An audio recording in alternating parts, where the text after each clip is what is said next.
Use simple English. 3. 52 p.m. in the year 1850, the Mississippi Delta was not simply a geographic location. It was a primordial force, a suffocating expanse of emerald shadows and black water that seemed to exist outside the reach of God's grace. It was here, among the twisted cypress knees and the ghostly hanging strands of Spanish moss, that a legend was born in blood. A name whispered only when the sun had surrendered to the horizon and the cicada's drone reached a fever pitch. They called him the Delta Man. The story begins with a disappearance that defied the logic of the time. 28 professional manhunters seasoned in the brutal trade of human tracking marched into that humid wilderness with the arrogance of conquerors. They were armed with the finest Kentucky rifles, flanked by vicious hounds, and fueled by the certainty of their own racial and tactical superiority. They went in seeking a single fugitive, a man they viewed as mere property in flight. They did not return. What remained of their expedition was a scene of such methodical, calculated violence that it exposed the festering terror lying beneath the surface of Southern gentility. To understand the violence that followed, one must first understand the man, Cain, and the merciless environment of Thorne's folly that had shaped him into something far more dangerous than a runaway. Thorne's folly was a sprawling monument to human suffering, a plantation carved out of the raw, stubborn swamp by the sheer force of enslaved labor. Its owner, Elias Thorne, was a man whose cruelty was not born of sudden anger, but of a cold, calculated design. He viewed his laborers not as living beings, but as renewable, expensive tools designed to extract wealth from the unforgiving earth. To Thorne, the Delta was a beast to be tamed, and he used the bodies of men like Cain as the harness. The atmosphere of the plantation was one of constant pressure, a high-pressure cooker of resentment and fear, maintained by a hierarchy of overseers who specialized in the architecture of pain. Foremost among these was a man named Silas, a specialist with the rawhide whip, whose authority was absolute, and whose empathy had long since rotted away in the heat. Under Silas's watch, the plantation functioned like a clockwork machine of misery, where the cost of a mistake was measured in skin and blood.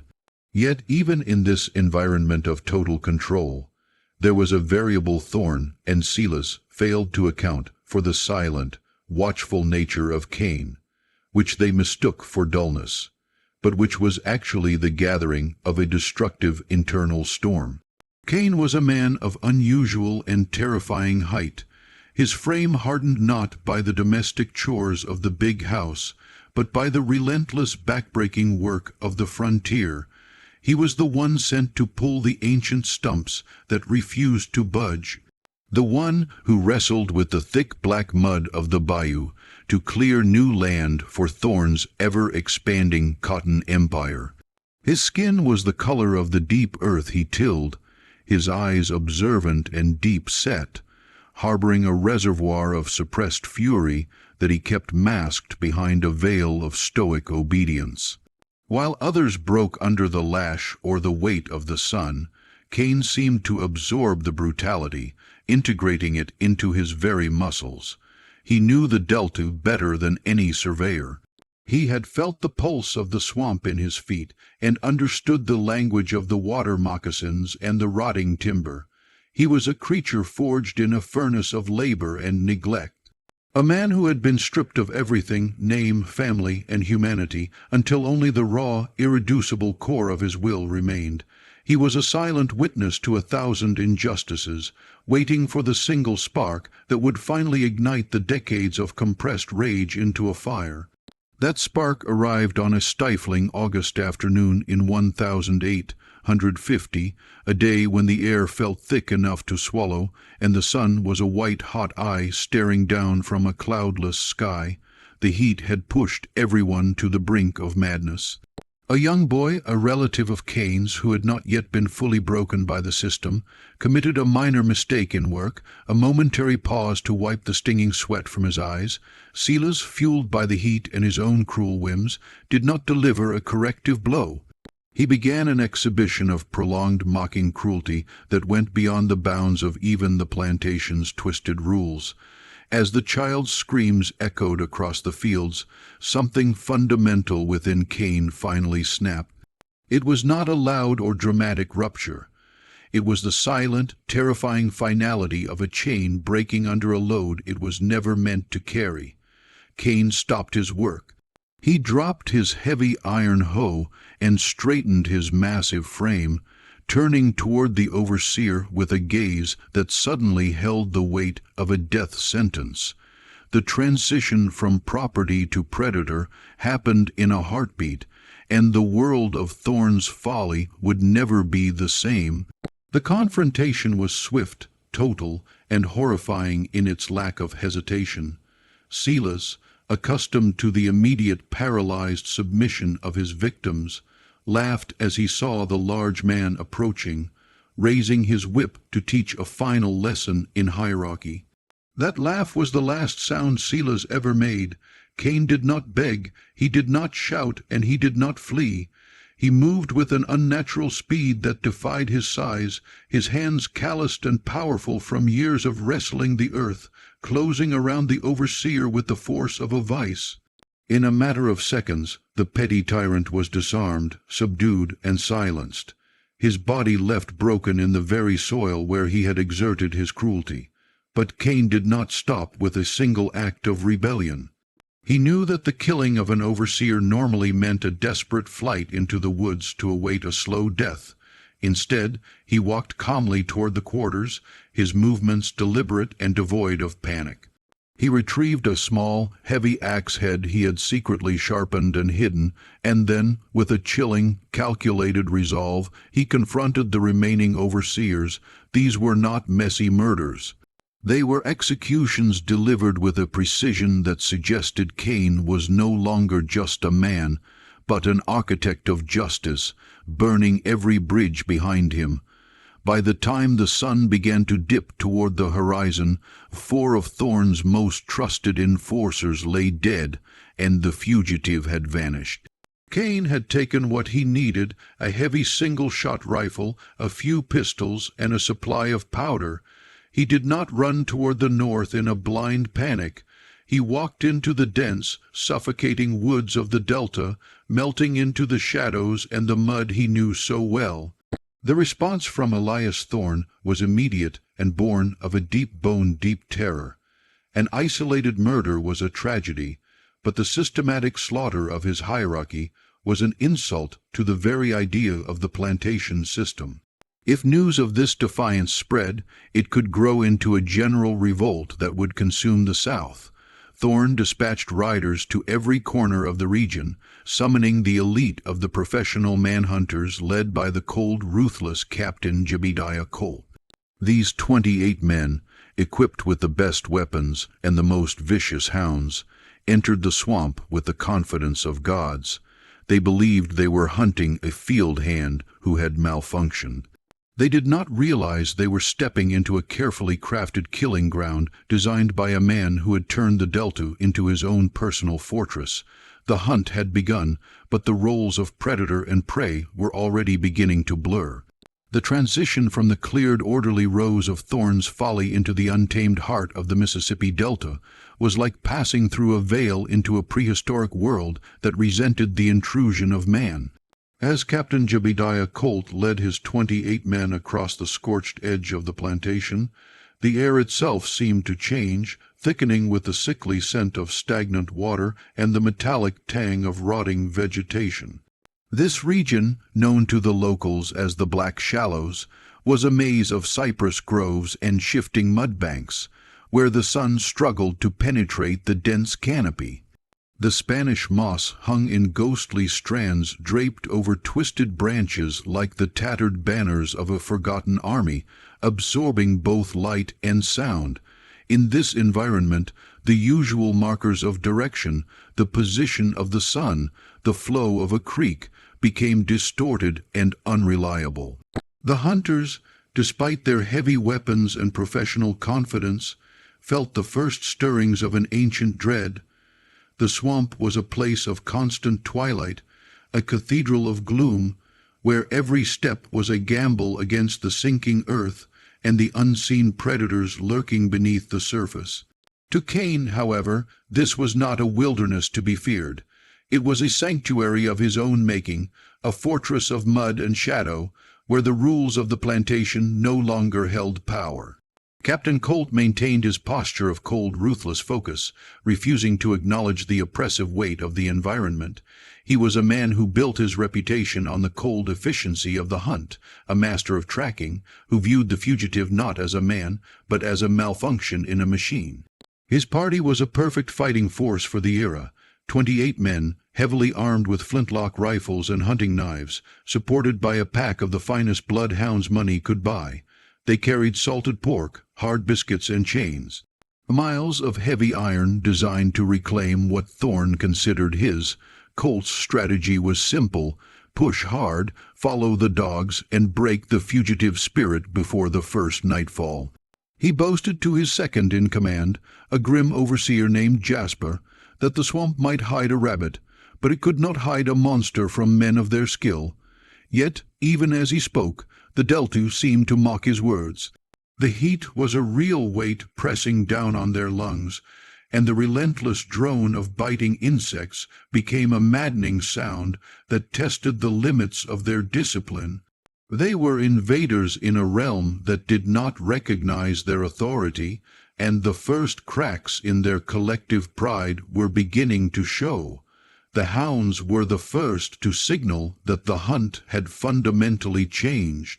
These expensive, highly trained dogs had begun the pursuit with characteristic eagerness, their howling echoing through the cypress stands.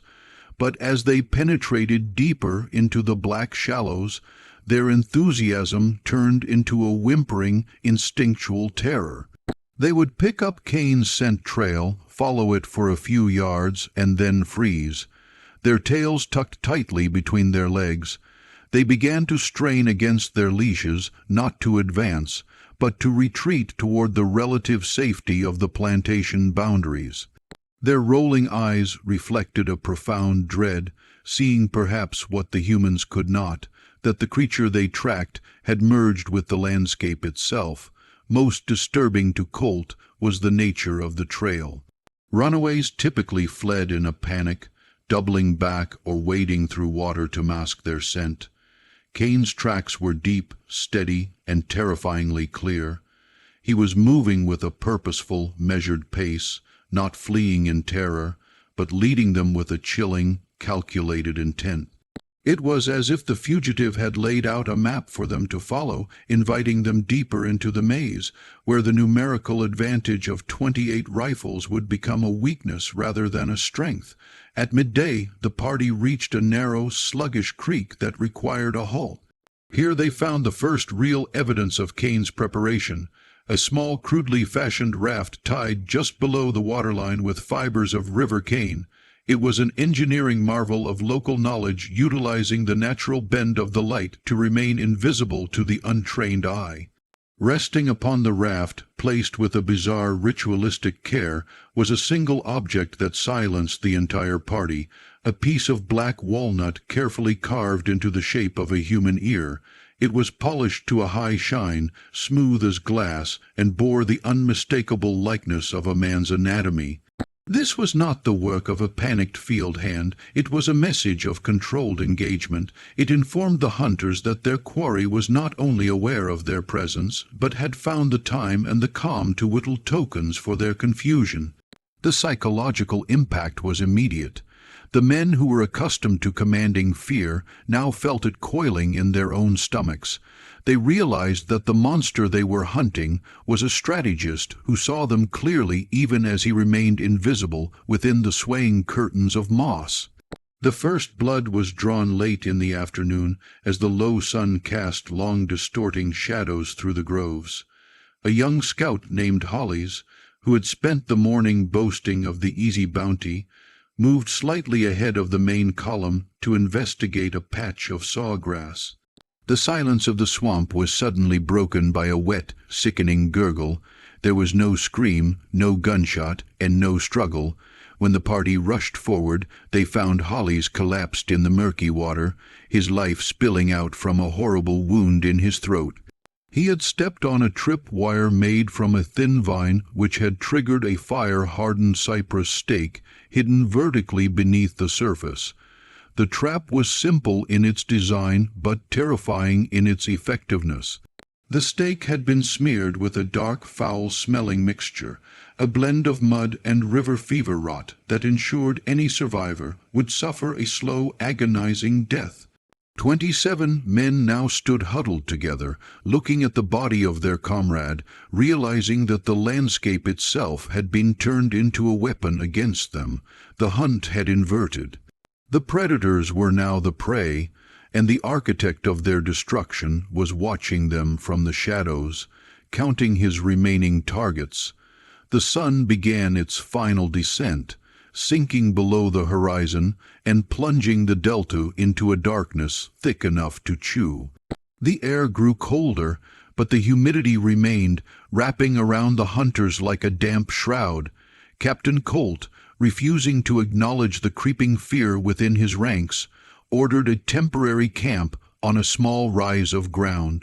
He demanded fires, but the damp wood only produced a thick, choking smoke that blocked their vision further. The men sat in a circle, their rifles clutched to their chests, their eyes darting toward every rustle of the leaves or distant croak of a bullfrog. Every sound was now a potential threat, every shadow a glimpse of the Delta man. They had entered the swamp with 28 souls. They were now 27, and the first night had not even truly begun. They were trapped in a primeval cathedral of Cain's design, being stalked by a man who had discarded his chains to become a force of nature. The silence was no longer an absence of sound. It was the presence of a predator who was systematically reducing their numbers, not through a direct assault, but through the patient application of fear and engineering. The darkness of the first night was not a mere absence of sunlight. It was a physical weight, a thick ink-black presence that seemed to pulse with the ancient indifferent heartbeat of the Delta. Captain Colt's men huddled around a fire that refused to cast more than a few feet of flickering amber light, the damp woods spitting and hissing as if in protest of their presence. It was during this long, sleepless watch that the second blow was struck, not against their bodies, but against their sanity. Near the edge of the campsite, sticking out from the mud like skeletal fingers, were 27 hand-carved wooden stakes. Each one bore a crude but unmistakable image of the remaining hunters, etched with a razor-sharp blade. One of the men stared in horror at a stake bearing his own likeness, a jagged line cut across the throat. The markers were numbered in a chilling order, starting not from the beginning, but from the number 2. The first stake, presumably representing the fallen Hollis, was missing, suggesting it had already been collected. This was a census of the damned, a declaration that the fugitive was not merely running for his life, but was systematically accounting for theirs. The message was paralyzing. The Delta man knew their names, their faces, and exactly how many of them were left to die. As the midnight hour approached, the humidity finally broke in a violent, thunderous storm that turned the swamp into a churning cauldron of shadow and lightning. The storm was a true Delta monster, a wall of water that drowned the fire and turned the earth into a dangerous mix of mud and roots. In the chaotic flashes of lightning, the twisted cypress trees looked like lunging giants, their Spanish moss whipping in the wind like the tattered shrouds of the dead. The men, blinded by the rain and shivering with a cold that seeped into their bones, attempted to find shelter under a makeshift canvas tent. It was amidst this chaos of thunder and crashing branches that the next execution occurred. Elias Vance, the youngest and most boastful of the party, had been tasked with guarding the edge. He stood near a massive black oak, his silhouette briefly visible with every flash of heavenly fire. There was no gunshot, no cry of alarm, only a wet, sickening snap that was instantly swallowed by the roar of the storm. When the lightning flashed again, Vance was gone. The men lurched into the darkness, their hearts hammering against their ribs, calling out into the void. They found him only when the storm began to fade, pinned beneath the weight of a waterlogged log that had fallen with the precision of a blade. The death of Elias Vance was a masterclass in the weaponization of the natural world. This was no accident of nature or simple falling branch. It was a complex mechanism of engineering that defied the hunter's view of a primitive fugitive. A thin, nearly invisible strand of tough river cane had been used as a trip wire, anchored to a flexible young tree that had been bent double and held in high tension. When Vance stepped into the designated killing zone, the tension was released, throwing a massive dead-weight log from its perch 10 feet above. The force was enough to crush bone and halt breath instantly. A calculated use of physics that turned the very trees they sought shelter under into lethal weapons. Captain Colt inspected the mechanism with a trembling hand, realizing the terrifying truth. Kane had not been fleeing during the storm. He had been working. While 27 professional hunters huddled in fear, a single man had been moving through the chaos, calculating angles, testing tensions, and constructing a silent, devastating trap just yards from their camp. The fugitive was not merely surviving. He was a master of the terrain, an architect of conflict who utilized the Delta's resources with a chilling predatory intelligence that made their expensive rifles and military training useless. By dawn, the party had been reduced to 26, but the mental toll made them feel as though they were already ghosts. The arrogance that had fueled their departure from Thorn's Folly was gone, replaced by a raw, jagged paranoia that set man against man. They began to argue in hushed, feverish tones, blaming Captain Colt for leading them into a slaughterhouse or accusing one another of carelessness. The environment continued its slow destruction. The relentless mosquitoes drove them toward madness, and the moisture soaked everything, ruining their powder and turning their biscuits into moldy paste. They were masters of the ordered, surveyed land. But here, in the primeval heart of the Delta, their social status and professional expertise were meaningless. They were being hunted by a man who had transformed himself into the embodiment of the swamp's savage, untamed soul. Every rustle of a leaf or croak of a bullfrog was interpreted as the prelude to the next execution. They realized they were no longer on a manhunt. They were entering a carefully prepared killing field where their numbers served only to provide more targets for a phantom strategist. The Delta man was not just a runaway, he was a judge, and he was delivering a verdict that none of them would escape. As the day progressed, the hunters attempted to reassert their dominance by launching a desperate high-speed chase toward a scent the dogs had finally caught. They pushed through sawgrass and thigh-deep water, their lungs burning with the humid air, fueled by the hope that they had finally cornered the monster. The trail led them to the bank of a dark, swift-moving stream, where the sound of a rhythmic, steady thumping came from the dense undergrowth on the opposite side. Believing they had caught Kane in a moment of vulnerability, Colt ordered his men to surround the area, rifles leveled and hearts pounding. But as the lantern light cut through the gloom, they found not a man, but a final mocking display. A crude drum, fashioned from a hollowed log and stretched hide, was being struck by a mechanical pull string attached to a swaying branch. Propped against the drum were 28 pocket watches, each one taken from the bodies of the original hunting party or stolen during the night. The glass faces reflected the moonlight, and every single one had been stopped at the exact same time, the precise moment of the initial massacre. It was a terrifying reminder of their mortality and the fugitives' absolute mastery over them. They were not closing in on him. He was moving miles ahead, leaving behind a heartbeat in the mud to remind them that their time was already spent. The news of the 26 remaining hunters, paralyzed and shrinking, eventually reached the ears of the governor in Jackson, sparking a deep panic that went beyond mere financial loss. This was no longer a matter of reclaiming property. It was a crisis of state security. The potential for this singular, impossible defiance to ignite a general rebellion among the enslaved population was a nightmare that kept the ruling class awake in their fancy bedrooms. In response, a state-backed escalation was ordered, transforming the Delta into a theater of war. A detachment of state militia, led by the rigid and unimaginative Major Hawthorne, was deployed to reinforce the crumbling morale of Colt's men.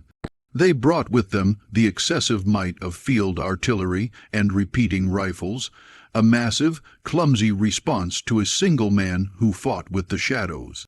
They attempted to impose martial law upon the mud, constructing high fences of sharpened stakes to bottle the fugitive within a 100-square-mile zone. Yet, as the military machinery moved in, the truth remained a whispered disease in the kitchen halls and slave quarters, that a single spirit of vengeance was dismantling the foundations of their world, one life at a time. The governor's dread was not of the man, but of the numbers. If one could do this, what could 1,000 do? While the masters plotted their military moves, a different narrative was being etched into the hearts of those who labored beneath the Delta sun. The name of Cain had been erased from the official records, replaced by a title bestowed in fearful respect. El Monstro Delta, the monster of the Delta. To the enslaved, he was becoming something more than a man. He was a manifestation of centuries of accumulated sorrow and unexpressed rage, a ghost who wore the Spanish moss as a shroud and dissolved into the black water at will. The stories grew in the telling that he could speak to the water moccasins, that the cypress trees bowed to clear his path, and that he was guided by the ancestors of every soul who had died in the black shallows. This legend was a hidden fire, a quiet promise of freedom that made the overseer's whips feel lighter and the plantation walls feel thinner. The authorities tried to suppress the tales, but the more they strengthened their defenses, the more they validated the power of the one they sought. The Delta man was no longer just a fugitive. He was an idea. And as the hunt continued, the hunters realized they were fighting a myth that they themselves had created through their own cruel system. He was the ghost they had birthed in the fields of Thorn's Folly, now returned to collect a debt that could only be paid in blood. The professional trackers imported from Kentucky and Tennessee, men who had faced down outlaws and desperate soldiers, found their cynicism worn down by the Delta's relentless, humid cruelty. Silas, a hardened Georgian who had spent decades in the trade, discovered a small, carefully carved wooden doll deep within a maze of willow roots where a scent trail had vanished. The figure was dressed in the tattered remains of a field shirt, its face etched with a wide mocking smile and eyes made of polished river stones that seemed to track the observer's movement. It was a taunt of superior intelligence, a reminder that the monster was not just observing them, but analyzing them. The systematic reduction continued with a chilling surgical precision. Men vanished during the changing of the guard, or were found hours later silenced by the very environment they were trying to conquer. The mental toll was a slow-acting poison. Sleep became a luxury of the dead, and every snapping twig was interpreted as the final approach of the executioner. The hunters were no longer focused on the bounty. They were trapped in a death struggle with an entity that utilized the laws of nature as his primary weapons. They began to realize that Cain was not running toward freedom. He was already free, and he was staying in the swamp to ensure they never would be. The boldness of the Delta man reached a new height during a moonless night when the militia's camp was supposedly secured by a double ring of guards. A young, feverish hunter, already half-mad with exhaustion, claimed to have seen a figure standing at the very edge of the firelight, a man of impossible height, silent and motionless as a cypress statue, staring directly into the heart of their camp. When the alarm was raised, the figure vanished like smoke, leaving no tracks in the mud. However, the true horror was discovered minutes later. The hunter's heavy repeating rifle, which had been leaning against his bedroll, was gone. It had not been taken with violence, but with a stealth that defied the senses. The message was unmistakable. The border was an illusion, and their most advanced weapons were merely an inventory for the fugitive to collect at his leisure. This theft shattered the last remnants of the men's discipline. If the monster could walk into the center of their firelight and disarm them while they watched, then no wall or fence could truly protect them. They were no longer the hunters. They were merely the inventory of a force that operated on a level of existence they could not comprehend. The fear was no longer about death. It was about the absolute powerlessness of their civilization against his resolve. By the end of the third week of the military-backed hunt, the original force of 28 had been cut down to a desperate, hollow-eyed trio: Captain Buffett, the overseer Davies, and the veteran Silas. They were the ghosts of the proud force that had marched out of Thorn's Folly, their fine clothes reduced to tattered rags caked in the foulness of the swamp. They huddled together on a small rise of ground, the air around them thick with the metallic tang of blood and the scent of stagnant water. Buffett, whose identity was tied to the absolute order of the plantation system, refused to admit defeat, yet his knuckles were white as he gripped his last remaining firearm. The transition of the conflict had reached its final arena, a dense grove of ancient cypress, where the fugitive had deliberately led them. The ground was a maze of submerged roots and dangerous quicksand, an environment tailored precisely to Cain's strengths and their catastrophic weaknesses. They knew he was near. They could feel the shift of the air, the subtle change in the swamp's heavy pulse. The hunt had returned to its basic core. 3 men representing the old world, and 1 man who had become the architect of a new terrifying reality. The final day of the 4th phase was marked by the discovery of Captain Buffett's own hunting bag, hanging high in a cypress limb alongside a simple steel-edged field hoe, the very tool Cain had discarded on the day of the rebellion. The combination was a calculated symbolic insult, showing that the power of the fugitive was not derived from the weapons of the master, but from the will of the laborer. The hoe, worn smooth by years of work, now represented a lethal instrument of justice. The hunters stood in the shadow of this display, realizing that their pursuer was mocking the very concepts of hierarchy and technology they held dear. As the gray light of a new dawn struggled to penetrate the canopy, a profound, heavy silence fell over the grove. The insects stopped their buzzing, the frogs ceased their croaking, and the delta itself seemed to hold its breath. The 3 survivors looked at one another, seeing the reflection of their own certain doom in their comrades' eyes. They were no longer tracking property. They were standing in the heart of a judge's chamber, waiting for the final verdict to be delivered in the dark black mud of the Mississippi. The end was no longer a question of if, but a question of how many heartbeats remained before the delta claimed its final tribute.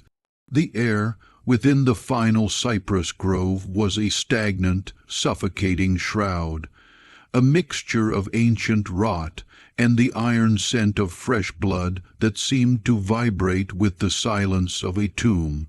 Captain Buffett, the overseer Davies, and the veteran Silas stood back to back, their world reduced to a few square yards of dangerous mud and twisted roots. The hierarchy of Thorn's Folly had dissolved. Here there were no masters or servants, only 3 frightened men, realizing they had been led into a slaughterhouse of their own design. The darkness began to resolve itself, not with a shout, but with a subtle shift of the heavy air. Silas, the old soldier who had survived the battlefields of Mexico, was the first to sense the change. He started to turn, his musket scraping against the bark of a tree. But the Delta man moved with a predatory speed that defied human reaction. A massive fire-hardened cypress spear, carved with the same careful attention as the wooden doll, slammed down through the canopy. It did not merely strike Silas. It claimed him with an impersonal finality that silenced the veteran before a single warning could be uttered. He was transformed instantly from a defender of the old order into another piece of swamp debris, leaving Buffett and Davies alone in the gray, ghostly light of the approaching dawn. Davies, the younger overseer, whose identity was forged in the cruel use of the lash, finally shattered. His scream was a high, thin sound that broke the Delta's silence and served as his own death warrant. He fumbled with his flint lock, the powder damp and useless in the constant humidity, his hands shaking with a rhythmic, uncontrollable terror. The fugitive emerged from the shadows, not as a man, but as a sculpted mountain of mud and fury. In his grip was a heavy length of iron chain, a literal fragment of the bondage meant for him, now turned into a weapon of devastating force. As Buffett roared in a mix of aristocratic rage and mounting despair, Kane used the chain to disarm the captain, the metal shattering the wooden stock of the rifle with a single loud strike. Davies was seized by a hand that had spent decades wrestling the stubborn soil of the South, his breath stolen by a grip that felt like the earth itself closing in. In that final moment, looking into the deep-set observant eyes of the Delta man, Davies saw no insanity or hatred. He saw only a profound, devastating emptiness, the look of a man who had crossed a boundary from which there was no return to deliver a necessary tragic justice. Only Captain Buffett remained, a man whose entire existence was built on the belief that he was the master of all he surveyed. He stood unarmed, his fine linen shirt caked in the foulness of the black shallows, facing the giant who had systematically erased his command. The fugitive did not rush. He approached with the slow, deliberate pace of a laborer returning home after a long day in the fields. In his hands he carried the steel-edged hoe, the primary instrument of his former slavery. The final blow was delivered with the controlled power of a man who had swung that tool for every waking hour of his miserable life, a symbolic reversal of power that crushed Buffett's ribs and pinned his soft, unused hands to the dark mud. As the captain lay gasping, Kane leaned in, whispering a sound that it would never live to share, a low, resonant vibration that belonged both to the man and to the sorrowful history of the Delta itself. It was not a cry of triumph, but a deep, ancient sorrow, a curse spoken in the language of the swamp. When the sun finally broke through the canopy, painting the scene in a shocking clear light, the last of the hunters was silenced, and the Delta man had vanished into the boundless wilderness, leaving only the water to move. 2 days later, a second, much larger search party supported by state militia dared to penetrate the heart of the cypress grove. What they found was a slaughterhouse that challenged the very definition of humanity. The bodies of the 32 men, planters, trackers, and overseers were scattered among the roots, their weapons shattered and their faces frozen in masks of deep final terror. The realization of the scale of the massacre sent a shock wave through the region that was more damaging than any armed revolt. If the truth were known that a single man armed only with a field hoe and a destructive internal fury could destroy an entire force of professional hunters, the entire foundation of the plantation system would crumble into dust. A conspiracy of silence descended upon the Delta, as hard and cold as the steel that had killed Buffett.